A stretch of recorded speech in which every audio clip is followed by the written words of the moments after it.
Sierra Club and the Obama administration's EPA has come after Texas oil and gas. Just this week, they declared 1,400 acres in deep East Texas as Endangered Species Act for 2 plants, not animals. They've got the prairie chicken up in the panhandle. They've kept oil and gas from being explored. They're trying to shut it down by a lizard in West Texas. Of the places on planet Earth, the second richest place on planet Earth is Western Europe. The first richest is the United States of America. Understand, the second richest place on planet Earth, Western Europe, as I started. First richest, United States. Get this. In the United States, we have this system of welfare. We got this system that we count who's rich, who's poor, who's poorest. Understand, we are so blessed by God that in the United States, our poorest welfare recipient, the person on the bottom of the scale, eats more red meat, is more likely to have an automobile, a telephone, a television, and an air conditioner than the average citizen of the second richest place on planet Earth, which is Western Europe. Time we put God back in the church house, God back in the clubhouse, the courthouse, the houses of Congress, and in every instance in this state and nation. Lawyers were lined up with lawsuits every time somebody got a pimple on their toe in the hospital, and the doctor would get sued, and your medical costs go up, okay? Well, we put a cap of tort reform back in 2004. Now, Mr. Obama said in his former State of the Union address, said, I'd like for somebody to experiment with it. Don't have to. Done it. Been there, done that in Texas. The year after we passed tort reform for medical coverage in the state of Texas, 175 doctors moved to New York City. 172 doctors moved to California. 1,932 doctors moved to Texas the year after lawsuit reform was passed.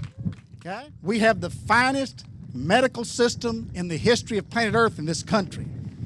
It isn't perfect, but it's the best planet Earth has ever seen.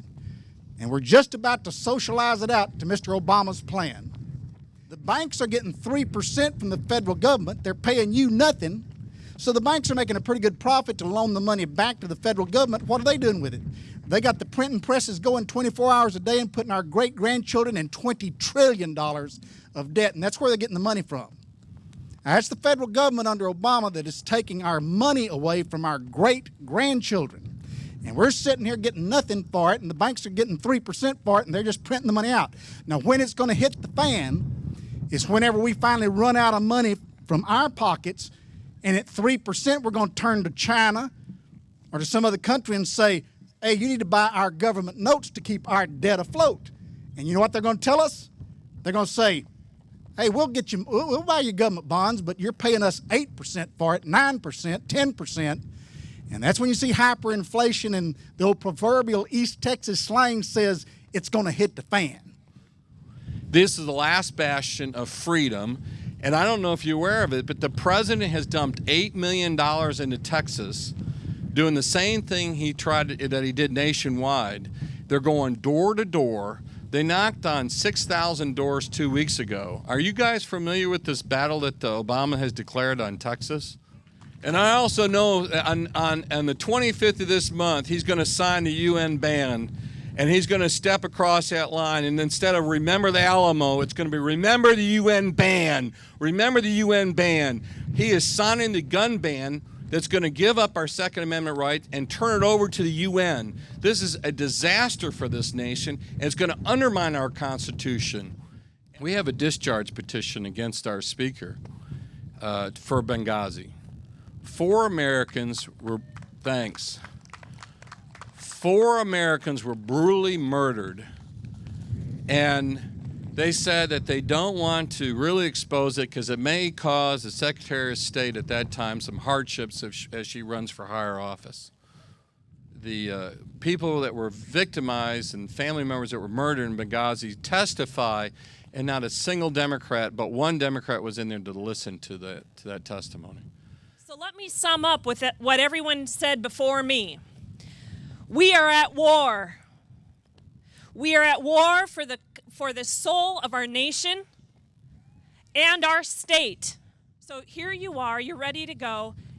You have no recourse at the local level unless you change the minds of your local representatives that it is up to them to defend the Constitution. If they cannot do it at the state level, if they will not do it at the federal level, make sure that your local guys can do it at the local level.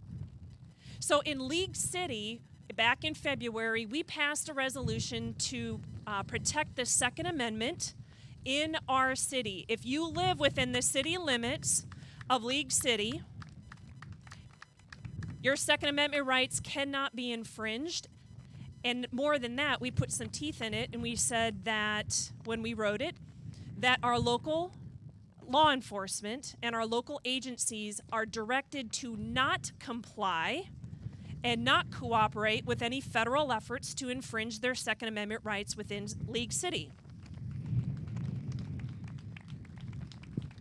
1 month later, we passed another resolution, again at the city level, that your Fourth Amendment rights are protected.